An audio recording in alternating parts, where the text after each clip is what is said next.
Osote gọvanọ steeti ya bụ Anambra bụ Dr. Onyekachukwu Ibezim bụ onye kekara n'ikwu wee kpọkwuo ndị nke nwere ego bụ ndị ụmụ amaala steeti a nakwazi otu dị iche iche ka agba mbọ wee na-akwado ndị iju mmiri nke afọ a na-emetụta bụ nke nọ n'ime Anambra. Osote gọvanọ steeti a bụ onye nke kpọrọ ya bụ oku bụ nke ọ kpọrọ nyegara otu ọlụ SEMA na ụlọ ọrụ ya bụ nke dị n'Ọka ma bụrụ n'oge o mere njem nleta na akụrụngwa dịgasị iche bụ nke eji ya gbatara aka ọsọ enyemaka nke pụtara nde 200 nakwazi 50 bụ nke ebutere site n'aka ụlọ ụka Church of Jesus Christ of Latter-rain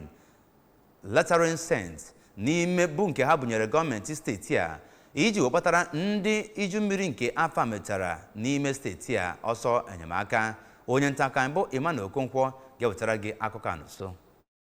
Ya bụ dọkịnta Ibezim onye bụkwazi onye ji ọkwa chairman nke Anambra State Flood Committee nọrọ na ya bụ ihe mmemme kwuo na enwebeghị ihe ọghọm ọbụla enwere na obodo ndị ahụ iji mmiri gbara ya nakwazi n'ebe ahụ ndị ya bụ ihe mberede iji mmiri dakwasị na steeti ya n'ogodo nwa mgbe nta ma too ndị ụka Church of Jesus Christ of Latter-day Saints maka icheta ndị Anambra steeti n'oge ugbu a ọtụtụ obodo na steeti ya bụ ndị ihe mberede iji mmiri dakwasa ebe ọ kpọkuzi ndị otu ndị ọzọ ya nakwazi ndị nnọrọ onwe nwere ego ka ha bụ ndị ga-enwomi ya bụ ihe ndị ụlọ ụka Church of Jesus Christ of Latter-day Saints mere iji wee mee ka ndị ahụ ya bụ ọdachi dakwasara bụrụ ndị ga-enwe ihe ha na-eri wa na-echere. N'okwu ha dị iche iche ọ ga na-agba ha ajụjụ ọnụ onye ji ọkwa Area 70 nke ya bụ ụka Church of Jesus Christ of Latter-day Saints bụ Elder Nwachinemele otu onye ya nakwazi onye ji ọkwa Regional Manager for Welfare and Self-Reliance Services na ya bụ ụlọ ụka bụ Maazị Charles Adebayo kwupụtara na ya bụ ozi ebere ha bịa na Anambra steeti inyefegasị ya bụ akụrụngwa ha gụkọtasịrị ndị ya bụ iji mmiri dakwasara na Anambra steeti otu ihe